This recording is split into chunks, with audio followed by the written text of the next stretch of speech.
வணக்கம். 2026 சட்டமன்ற தேர்தல் தமிழ்நாட்டுல திருவிழா கோலமாக மாறி இருக்குது இல்லையா? அப்ப அந்த திருவிழாவை கொண்டாடுவதற்கான அந்த நாளை நம்ம எதிர்பார்த்துட்டு இருந்தோம். தேர்தல் ஆணையம் என்னைக்கு அறிவிக்கும் அந்த தேதியை அப்படின்னு நம்ம எதிர்பார்த்துட்டு இருந்தோம். இன்னைக்கு அறிவிச்சிட்டாங்க.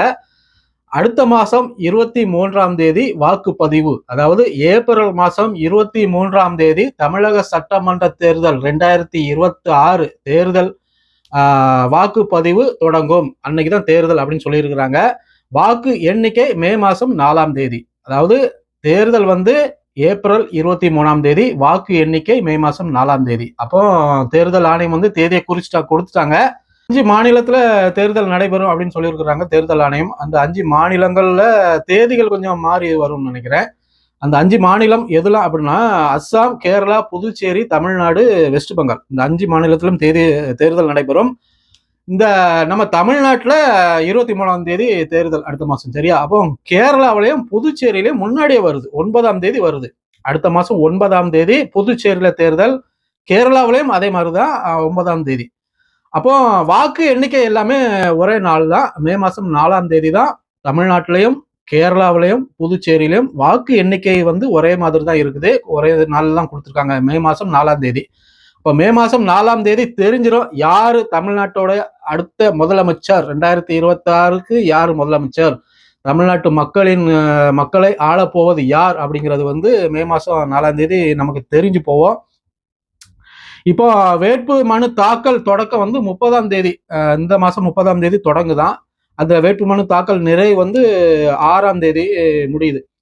ஏப்ரல் 6ஆம் தேதி முடியுது. வேட்புமனு பரிசீலனை 7ஆம் தேதி தொடங்குது. 7/4/2026. வேட்புமனு பரிசீலனை நிறைவு நாள் 9/4/2026. வாக்குப்பதிவு 23ஆம் தேதி. வாக்கு நிறைவு மே மாசம். வாக்கு எண்ணிக்கை மே மாசம் 4ஆம் தேதி. சரியா? அப்போ தேர்தல் ஆணையம் தேதியை கொடுத்துட்டாங்க. இனி ஒவ்வொரு கட்சிகளும், இருக்கக்கூடிய கட்சிகள் எல்லாமே ரொம்ப வேகமா செயல்பட ஆரம்பிப்பாங்க. தங்களுடைய அவங்க இதுக்கு முன்னாடி அவங்க செய்த சாதனைகள், செய்யக்கூடிய சாதனைகள் என்னெல்லாம் பண்ணியிருக்காங்க, என்ன நாங்க வந்தா என்னெல்லாம் பண்ணுவோம் அப்படின்னு இனி சிறப்பாட்டு ஊராட்டு இனி வருவாங்க. இதை நம்ம இனி பார்க்கலாம். இனி நம்மளுடைய ஊர்களில், கிராமங்கள்ல இருக்கக்கூடிய ஊர்களில், தெருக்கள்ல ஆட்டோவிலையும், ஜீப்புலையும், பைக்லையும் வருவாங்க. இனி கொடி ஒவ்வொரு கட்சிக்காரங்களும் அவங்களுடைய கொடியை எடுத்துக்கிட்டு, பெரியவர்களே, தாய்மார்களே, உங்கள் பொன்னான வாக்குகளை எங்களுடைய இந்த சின்னத்துக்கு வாக்களித்து எங்களை வெற்றி பெற செய்யுமாறு உங்கள் பாதம் தொட்டு, கை தொட்டு, மண் தொட்டு வணங்கி கேட்டுக்கொள்கிறோம். ஆகவே வர இருக்கிற சட்டமன்ற தேர்தலிலே எங்களுக்கு வாக்களிக்குமாறு உங்களை கேட்டுக்கொள்கிறோம் அப்படின்ட்டு இனி ஊரா வருவாங்க, வண்டி வண்டியா. இனி இந்த ஒரு மாசம் இந்த சத்தம் தான் நம்மளுடைய தெருக்கள்ல ஒலிக்க போகுது. அப்போ நீங்க எல்லாரும் தயாரா இருப்பீங்க. மக்கள் எல்லாருமே தயாரா இருங்க. திருவிழா கோலம் அடைஞ்சிருக்குது 2026 சட்டமன்ற தேர்தல். 2026 சட்டமன்ற தேர்தல் ஏன் சிறப்பு அப்படின்னா, அங்க நிறைய போட்டிகள் இருக்குது. அதாவது திராவிட முன்னேற்ற கழகம் இருக்கிற கட்சிகள் எல்லாத்தையுமே கூப்பிட்டு எங்க கூட கூட்டணியில சேர்ந்துக்கிடுங்க அப்படின்னு சொல்லி அவங்க வாக்கு கேட்டு வர்றாங்க. கிட்டத்தட்ட 20-24 கட்சிகளை தங்களோட கூட்டணியில வச்சிருக்கிறாங்க. அதற்கு பிறகு அதிமுகவிலையும் நிறைய மாற்றங்கள் நடந்திருக்குது. பன்னீர்செல்வம் வெளியே போயிட்டாங்க. இப்போ நம்ம அதற்கு பிறகு தமிழக வெற்றி கழகம் விஜய் அவர்கள் புதுசாட்டு கட்சியை தொடங்கி அவரு வேற உள்ள வந்திருக்கிறாரு. இப்ப அவருடைய பாடுதான் பெரிய பாடா இருக்குது. அவரு போட்டி போடுவாரா இல்லையா அப்படிங்கிற ஒரு பெரிய கேள்வி. இன்னைக்கு டெல்லிக்கு போயிருக்கிறாப்புல. கரூர் துயர சம்பந்தப்பட்டு அவரை விசாரிப்பதற்காக டெல்லிக்கு போயிருக்கிறாப்புல. அங்க அது கரூர் சம்பந்தமா விசாரிக்கிறாங்களா இல்ல எங்க கூட கூட்டணி வச்சுக்கிடுங்க அப்படின்னு சொல்லி விசாரிக்கிறாங்களா என்னன்னு தெரியல.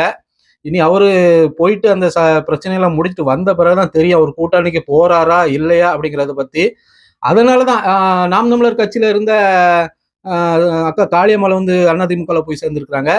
எலெக்ஷன் தேதி அறிவிப்பதற்கு முன்னாடியே நாம் தமிழர் கட்சி 234 வேட்பாளர்களை அறிவிச்சிட்டாங்க. அதுல 117 பெண்கள், 117 ஆண்கள், ஒரு திருநங்கை அவர்களுக்கு வாய்ப்பு கொடுத்திருக்கிறாங்க. இந்த மாதிரி விஷயம் எந்த கட்சியிலுமே செய்யல. எல்லா கட்சிகளும், திராவிட கட்சிகள், தமிழ்நாட்டில் இருக்கக்கூடிய ஒட்டுமொத்த கட்சிகளும் ஒரே இடத்துல இருக்குது. நாம் தமிழர் கட்சி மட்டும்தான் தனிச்சு நின்று போட்டி போடுது.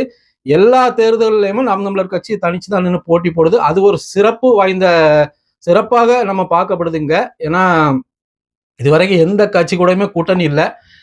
இப்படிதான் போயிட்டு இருக்கு. தமிழ்நாடு சட்டமன்றத்தில் வரக்கூடிய தேர்தலில் அனைத்து கட்சிகளுமே தங்களுடைய பலத்தை வந்து நிரூபித்து அதை வந்து மக்களிடையே கொண்டு போயிட்டு இருக்கிறாங்க.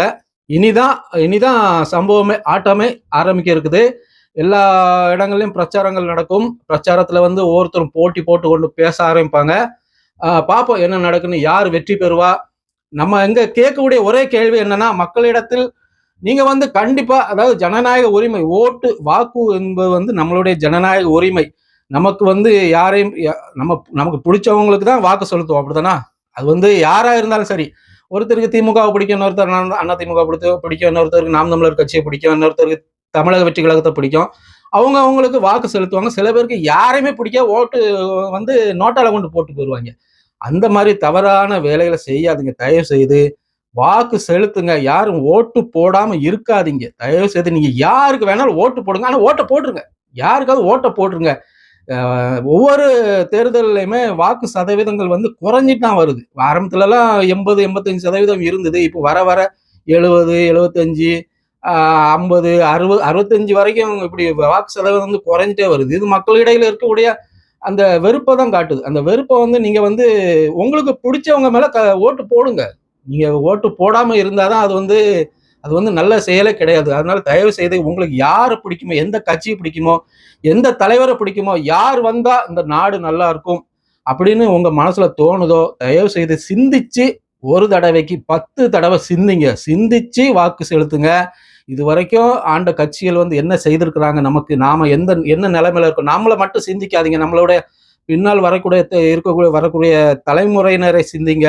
நம்ம ஊர் எப்படி இருக்குன்னு சிந்திங்க. நம்ம மாவட்டம் எப்படி இருக்கு சிந்திங்க. நம்ம தமிழ்நாடு எப்படி எந்த நிலைமையில இருக்கு அப்படின்னு சிந்திங்க. இது வரைக்கும் ஆண்ட கட்சிகள் வந்து என்ன செஞ்சிருக்கிறாங்க, அவங்களால என்ன பிரயோஜனம் இருக்கு, இனி வரக்கூடிய கட்சிகள் வந்து என்ன செய்வாங்க, அவங்களால என்ன பிரயோஜனம் கிடைக்க போகிறது அப்படிங்கிறத பத்தி நல்லா சிந்திச்சு தயவு செய்து ஓட்டு போடுங்க. ஆனா ஓட்டு மட்டும் மட்டும் இருந்துறாங்க. இது நம்மளுடைய ஜனநாயக உரிமை. அதனால தயவு செய்து ஓட்டு போடுங்க.